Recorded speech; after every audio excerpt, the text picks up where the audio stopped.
बिस्मिल्लाहिर्रहमानिर्रहीम। अस्सलामुअलैकुम वरहमतुल्लाहि वबरकातुहू।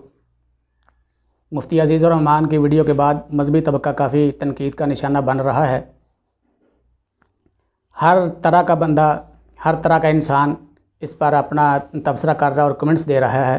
पहली बात तो ये है कि लवातत इंतहाई घटिया फ़ेल है और इस फ़ेल की वजह से कौम लूत पर अज़ाब आए। बाकी उम्मतों पर अगर एक एक अज़ाब आया तो कौम लूत पर 3 किस्म के अज़ाब आए।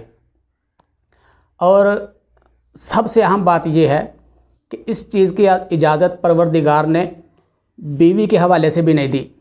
हमारी शरीयत ने इस हवाले से उसके साथ भी इस फ़ेल की इजाज़त नहीं दी जिसको अपने एक खेत से तशबीह दिया गया। लेकिन मुफ्ती अज़ीज़ुर रहमान ने इस बुढ़ापे की उम्र के अंदर ये जो कभी हरकत की और मजहबी तबके की बदनामी का सबब बने, हर लिहाज से ये बात काबिल मज़म्मत है। और दूसरी बात ये है कि जो लोग इस मुफ्ती अज़ीज़ुर रहमान को लेके तो तमाम मजहबी तबके को निशाना बना रहे हैं, उनको ये मैं कहना चाहूँगा कि अभी सबसे पहली चीज़ तो ये है कि FIR दर्ज हो चुकी है। अब देखेंगे कि कौन कौन लोग जो अभी बहुत ज़्यादा उछल कूद रहे हैं, कौन कौन साबर शाह का साथ देता है।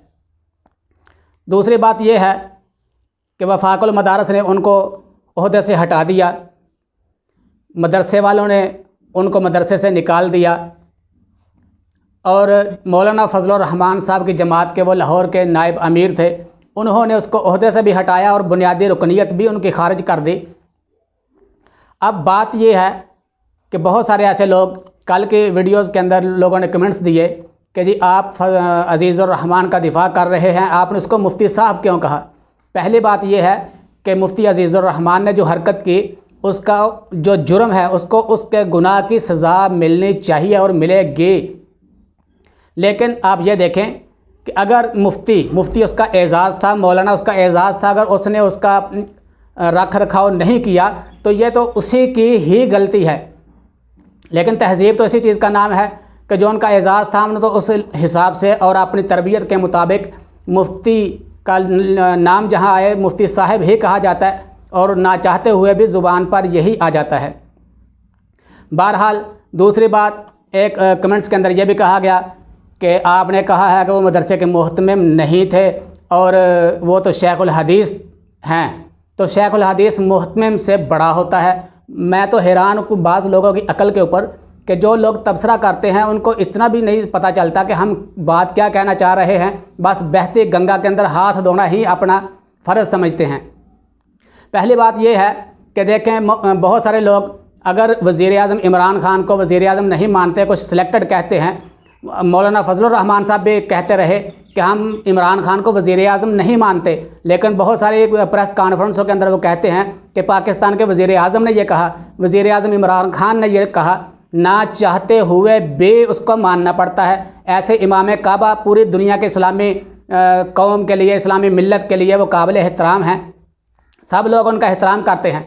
लेकिन यह भी मानना होगा और यह भी हकीकत है कि वो सऊदी अरब की हुकूमत के मुलाजिम हैं, वो जब चाहें उनको उनके ओहदे से हटा सकते हैं। बिल्कुल बेआईनी ही ऐसे ही शेखुल हदीस का मकाम बहुत ज़्यादा है, लेकिन जो मुहतमिम होता है वो मदरसे का मालिक होता है और वो जब चाहे शेखुल हदीस को फ़ारिग कर सकता है और शेखुल हदीस जब चाहे वो मदरसे से रिज़ाइन करके किसी और जगह जाकर अपनी पढ़ाई का सिलसिला जारी कर सकता है।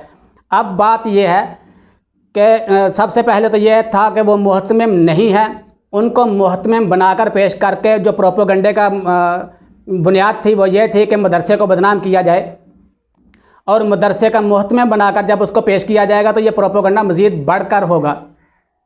अब ये बात अल्हम्दुलिल्लाह क्लियर हो चुकी है कि वो मुहतमिम नहीं थे।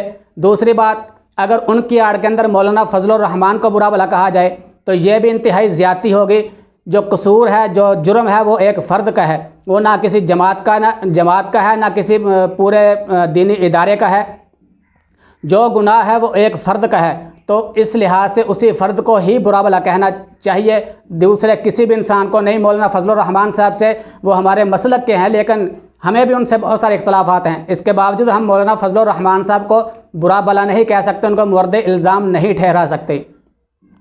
अब बात यह है कि जो तनकीद करने वाले लोग हैं उनमें 3-4 किस्म के लोग हैं। एक तो वो हैं जिनके दिल के अंदर अज़ल से, पैदाइश से या शायद माँ बाप से वरासत में ही इस्लाम की दुश्मनी मिली है। अहले इस्लाम वाले और इस्लाम का काम करने वालों का बुग़्ज़ और हसद, कीना उनके दिलों के अंदर भरा हुआ है। इस मौके पे उनका आग निकालना वो तो बनता है, क्योंकि उनके हाथ में एक चीज़ आई, अब उसको वो उछालेंगे। और दूसरा तबका वो है जो इस्लाम और मजहबी लिबादे के अंदर और मसलक की आड़ में तनकीद कर रहे हैं कि दूसरे मसलक के लोग हैं तो वो उसको तनकीद का निशाना बना रहे हैं। तीसरे वो लोग हैं जो जैसे कहीं रास्ते में सरेरा कोई लड़ाई होती हो, पता किसी को नहीं होता कि मसला क्या है, लड़ाई क्यों हुई, लेकिन जिसको मार पड़ रही होती है लोग उसको 2-4 थप्पड़ रसीद कर देते हैं। ना मार पड़ने वाले को पता होता कि ये मारने वाला कौन था, ना मारने वाले को पता होता कि मैंने मारा क्यों। और बाज़ लोग इसी तरह कमेंट्स और तबसरे करते हैं जिनको असल वजूहात का भी इल्म नहीं कि मुफ्ती अजीज़ुर रहमान कौन है, क्या किया, वीडियो उसने देखी है, किसी ने नहीं देखी, लेकिन तबसरा करना और गालियाँ निकालना वो भी अपना हक समझता है। अब मैं ऐसे लोगों के लिए ये कहना चाहूँगा कि देखें, सबसे पहली बात, कुछ लोगों ने मुझे ये कहा कि आप मुफ्ती अजीज़ुर रहमान का दिफ़ा कर रहे हैं। मैं आज अभी भी कहता हूँ कि हमें मुफ्ती अजीज़ुर रहमान के दिफ़ा की ज़रूरत नहीं। मैंने ये बात कही थी कि वीडियो की सबूत नहीं होता अदालतों के अंदर। वैसे तो वीडियो की वजह से मुफ्ती अजीज़ुर रहमान की बदनामी हो गई है और मुसलमान जो मजहबी तबका था उनकी बदनामी का सबब भी वो बन गए, लेकिन अदालतों के अंदर जाकर और तरीक़ाकार होता है। बहरहाल अब जो कि FIR दर्ज हो चुकी है, तफ्तीश भी होगी, और ये वीडियो तो इतनी जल्दी से वायरल हुई है कि एक आम से आम इंसान से लेकर आला हलकों के लोग और वज़ारा सब लोगों ने, मुल्क और अंदरून मुल्क सब लोगों ने इस वीडियो को देखा होगा। तो फिर भी अदालत के अंदर ये वीडियो बतौर सबूत कैसे पेश की जा सकती है? बहरहाल ये तफ्तीश होनी चाहिए और अजीज़ुर रहमान को उनके मंतकी अंजाम तक पहुंचाना चाहिए, इसमें कोई दो राय नहीं। जितने भी मजहबी लोगों ने इस हवाले से बात की, सब ने ये कहा, सब ने मजम्मत की और सब ने ये कहा कि उसको ये सज़ा मिलनी चाहिए जो उसने किया। अब जो लोग तनकीद करने वाले हैं उनके लिए ये है कि वो उनको चाहिए कि वो हर तरह से, हम भी इंशाल्लाह इस केस में जहाँ तक होगा हम पूरा उनका साबर शाह का भी साथ देंगे, और अदालतों के अंदर जहाँ कहीं जाकर मजहबी तबके की ज़रूरत पड़ेगी या अहले मदारस की ज़रूरत पड़ेगी या जामिया मंजूरुल इस्लामिया की इंतज़ामिया की ज़रूरत होगी, वो सब इंशाल्लाह ज़रूर तावन करेंगे। और मैं ज़ाती तौर पर भी रिक्वेस्ट करूँगा, मौलाना असदुल्लाह फ़ारूक साहब हमारे भाई हैं, कि वो भी जहाँ भी कहीं इंतज़ामिया को, इदारों को उनकी ज़रूरत पड़े वो जाकर वहाँ अपना मौक़िफ़ पेश करें और इस केस के लिए, इस केस के जो साबर शाह है उसके इंसाफ के लिए, कि उसको इंसाफ मिल सके, वो हर जगह तावन करें। जमीयत उलमा इस्लाम ने बेशक उसको निकाल दिया, लेकिन उनको भी चाहिए, इसी तरह कारी हनीफ जलंधरी साहब को भी चाहिए कि वो इस केस को खुद भी देखें और हुकूमत से ये अपील करें कि इस केस को जल्दी से जल्दी सुना जाए और जल्दी इसका फ़ैसला दिया जाए। अब जो लोग खाली तबसरे करने वाले हैं, कमेंट्स करने वाले हैं सोशल मीडिया के ऊपर, वो दानश्वर बने हुए हैं और ख़ुद ही जज बने हुए हैं, ख़ुद ही वकील बने हुए हैं, उनको ये पता होना चाहिए कि पाकिस्तान के अंदर इंसाफ लेना कोई आसान सा काम नहीं है। पाकिस्तान के अंदर वकील करना, फिर वकीलों की फ़ीसें भरना, ये हर बंदे के बस की बात नहीं है। लिहाजा जो साबर शाह है वो तो खुद उसने कहा कि मैं एक परदेसी हूँ, मैं मुसाफिर हूँ, मैं यहाँ तालीम के हुसूल के लिए आया था, उसके साथ ज़्यादती हुई। अब एक बंदा परदेसी है, वो गरीब घराने से ताल्लुक़ रखता है, वो अपना केस कैसे लड़ेगा?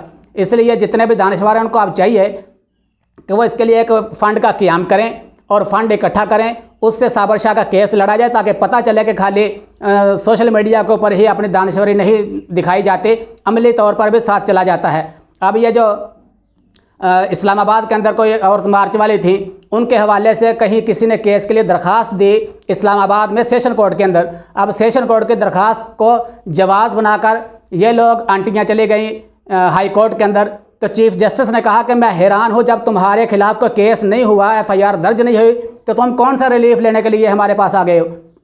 इनके खिलाफ़ दरख्वास्त भी दी जाए तो ये आग बगोला हो जाते हैं और ये दरख्वास्तों पर दरख्वास्तें देते हैं। और जब ऐसी बात हो जाए मज़हबी हवाले से, तो ये तमाम मज़हबी लोगों को निशाना बनाते हैं। इंशाअल्लाह अज़ीज़ हम किसी भी सूरत में दाढ़ी वालों की, पगड़ी वालों के वकार को मजरूह नहीं होने देंगे। अगर मुफ्ती अजीज़ुर रहमान ने ये हरकत की है तो ये इसका ज़िम्मेदार मुफ्ती अजीज़ुर रहमान है, ना कि मदरसा इसका ज़िम्मेदार है, ना मजहबी तबका इसका ज़िम्मेदार है, और ना हम उलमा इकराम का वकार मजरूह होने देंगे कि लोग बकवास करते हैं, 6-6 गज लंबी ज़ुबानें करते हैं कि ये वो लोग थे जो नामूस रिसालत की रैलियाँ निकालते थे, ये वो लोग हैं जो फ्रांस के ख़िलाफ़ निकले थे, ये वो लोग हैं जो 295 के कानून के पहरेदार हैं। बेशक हम नामूस रिसालत के सिपाही हैं और हम 295 के ख़ात्मे का बिल्कुल भी किसी को इजाज़त नहीं दे सकते, चाहे जो भी कोई हो। इसी तरह हम उलमा इकराम का दिफा भी इंशाल्लाह करेंगे, मदारस का दिफा भी करेंगे। मदारस हैं तो इस्लाम फैलता है, मदारस हैं तो इस्लाम को तक़वियत मिलती है। लेकिन अगर एक बंदे की वजह से मदारस को तनकीद का निशाना बनाया जाएगा और लिबरल और बहुत सारे लोग कहेंगे कि हम कोई बहुत बड़ा तीर मार रहे हैं, तो ये उनकी गलत फहमी है। ये एक केस था, हो गया। आइंदा के लिए भी मदारस को भी चाहिए कि ऐसे लोगों को उनका सद्देबाब किया जाए। लेकिन अगर कोई कहे कि हम एक केस की आड़ में इन लोगों के ख़िलाफ़ पूरी किरदार कुशी की मुहिम चलाएंगे, तो ये उनकी बिल्कुल गलत सोच है और इस सोच को कभी भी हम परवान नहीं चढ़ने देंगे इंशाअल्लाह उल अज़ीज़। नेक्स्ट वीडियो के अंदर इसी हवाले से इंशाअल्लाह मज़ीद बात भी करेंगे। तब तक के लिए अपना और गिरदो नवा के लोगों का ख्याल रखें। अस्सलामु अलैकुम व रहमतुल्लाहि व बरकातुहू।